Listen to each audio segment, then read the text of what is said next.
A holding company can be seen as an umbrella or parent company owning and controlling its subsidiaries. The control is key from the ownership perspective. However, one key difference is that a holding company most of the time stays clear of daily operations, focusing instead on overarching strategies and the optimization of financial flows and wealth creation. HoldCos allow you to diversify your risks, protect yourselves from liabilities, and optimize for taxes. HoldCos come in various shapes and forms. One of the most famous HoldCos is Berkshire Hathaway.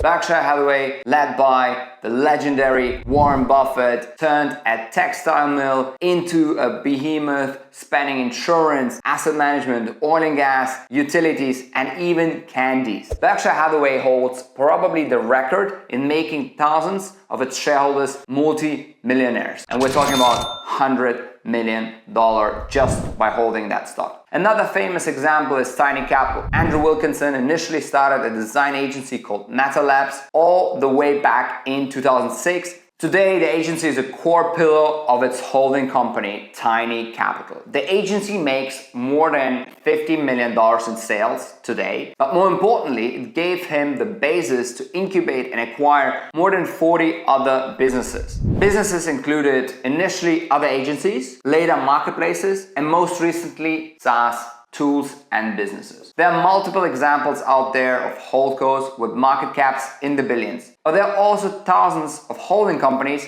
which might only have 2 operating companies beneath them and are much smaller, mostly used to optimize taxes and diversify your financial risks. Let's now consider 7 key insights that demonstrate the unique benefits of using a holding company structure. On position number 1, portfolio diversification to minimize business risk. Portfolio diversification in holding companies isn't just about spreading risk, it's a proactive strategy to capitalize on multiple markets. By investing across diverse sectors, a holding company not only minimizes the impact of a downturn in any single industry, but also positions itself to benefit from the growth in other industries. This blend of defensive and offensive strategies ensures stable returns and robust growth. Imagine you have one business which is consumer facing. For example, in our case, it's a scented candles brand. This business is very seasonal, with the fourth quarter of the year bringing us a big portion of the sales. If something happens to the supply chain or consumer demand drops, the business would suffer. If we look at the other business we own, which is a marketing agency, it is a B2B business,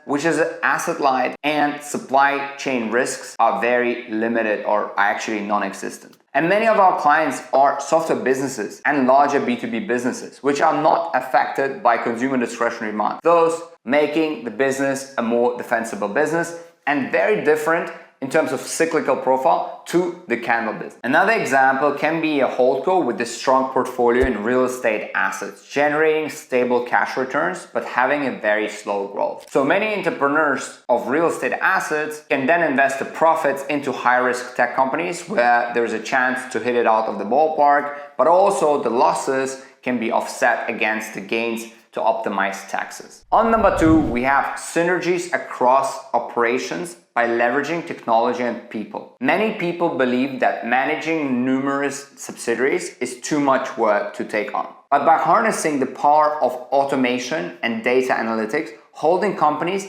can not only streamline but transform your business. Automation and data analytics can be used not just for deal sourcing, but crucially for enhancing operational efficiency. Synergies across operations and data are especially well applied if you have a thematic holdco. For example, a vertical market software holding company such as Constellation Software. All Constellation Software does is acquiring super niche software companies across 6 operating segments. By focusing on vertical market software companies, Constellation can leverage a lot more data when it comes to deal sourcing and optimization of the company's post-acquisition. Picture a landscape where complex processes across diverse subsidiaries are seamlessly integrated. Project management tools such as ClickUp or Notion can be used across the wider organization. The finance and the marketing team could be spread across different businesses. Centralizing tech and people on the holdco level can drastically reduce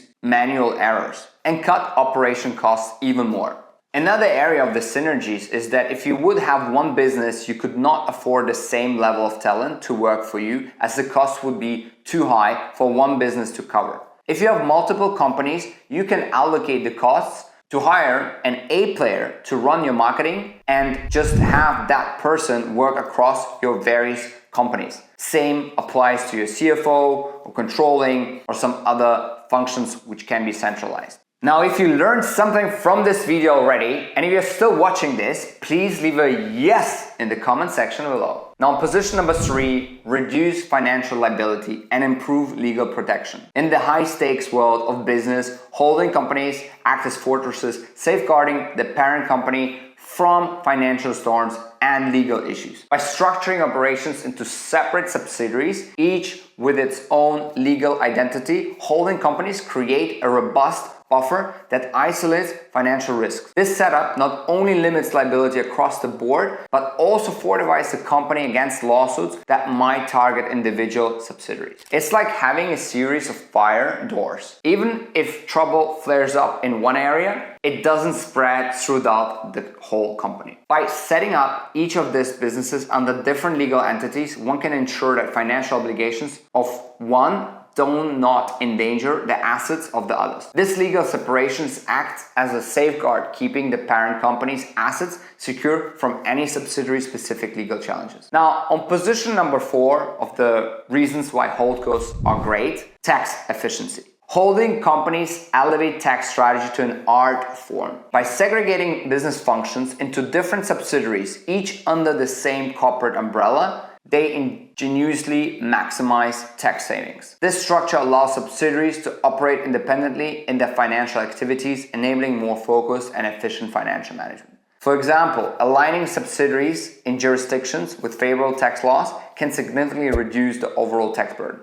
This strategic separation not only simplifies the financial management across the conglomerate, but also ensures that each entity operates at peak tax efficiency, keeping more capital available for reinvestment and growth. Now, position number 5, strategic financial management to optimize cash flow. Strategic financial management also plays a pivotal role in holding companies. It's all about optimizing capital deployment and crafting funding strategies that bolster sustainable growth and boost operational flexibility. If one of your businesses has a lot of assets, it's much easier to take out asset-backed debt funding than, say, if you run only an agency and have no assets to give a bank as security. Equally, if you have recurring revenue as a SaaS or certain e-commerce businesses, you could use revenue-based financing to get funding. Imagine this cash fluidity moving between entities, assets from one unit leveraged to provide funds to another that's poised for growth but lacks immediate resources. This internal financing capability allows subsidiaries to support one another, enabling the entire HoldCo to grow with strategic access to cash. This approach has quite a few similarities with private equity-owned companies, where a fund could also inject more cash into a business if they see an opportunity for additional growth. So on that note, check out my other video on 8 private equity value creation strategies after they buy your business. The link is below. Now, position number 6, international operations and expansion. When it comes to stretching their wings across the globe, holding companies really shine. They act like command centers, seamlessly managing operations across diverse international landscapes. This structure is tailor-made for tackling the intricacies of different legal frameworks and economic climates without breaking a sweat. With a holding company at the helm, businesses can standardize core practices and yet stay nimble enough to customize for local flavors. This streamlined approach not only accelerates market entry, but ensures global strategies are rolled out smoothly and effectively. Imagine being able to push into new territories with the precision and coordinated effort of a well-oiled machine. That's the power of a holding company in driving global expansion. Last but not least, on position number 7, opportunistic acquisitions. Holding companies stand out for their ability to be exceptionally opportunistic. With their umbrella structure, they can swiftly pursue diverse investment opportunities, from starting new ventures to acquiring promising companies. This flexibility enables them to respond rapidly to market changes or business opportunities without the need for a complete organizational overhaul. A great example of that is my personal experience in the Amazon aggregator space. Having initially built and scaled a marketplace and an agency, we saw a certain market segment struggling with a lot of great players being up for sale. We were not in a rush to do a deal,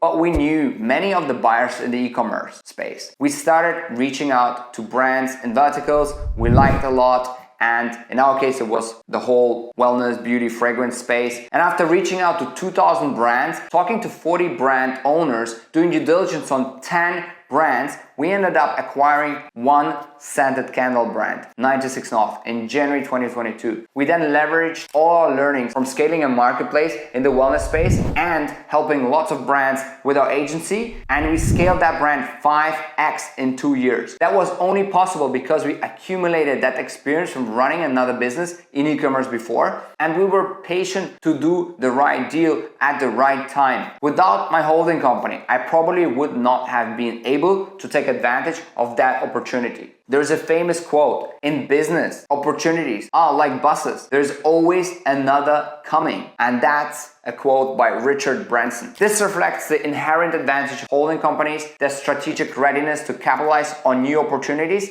as they arise, ensuring continuous growth and innovation. So to summarize, acquiring established businesses with existing cash flow might not seem as glamorous, which is why it's still such an underrated strategy for wealth building, right? Holding companies. So the 7 insights: portfolio diversification to minimize business risk, synergies across operations by leveraging technology and people, reduce financial liabilities and improve legal protection, tax efficiency, strategic financial management to optimize cash flow, international operations and expansion, and finally, opportunistic acquisitions. Let me know in the comments if I missed any points or you want me to cover and do another video on something else related to HoldCos or private equity. I drop an episode like this with strategies and concepts for your business once a week. Please hit that subscribe button and that bell icon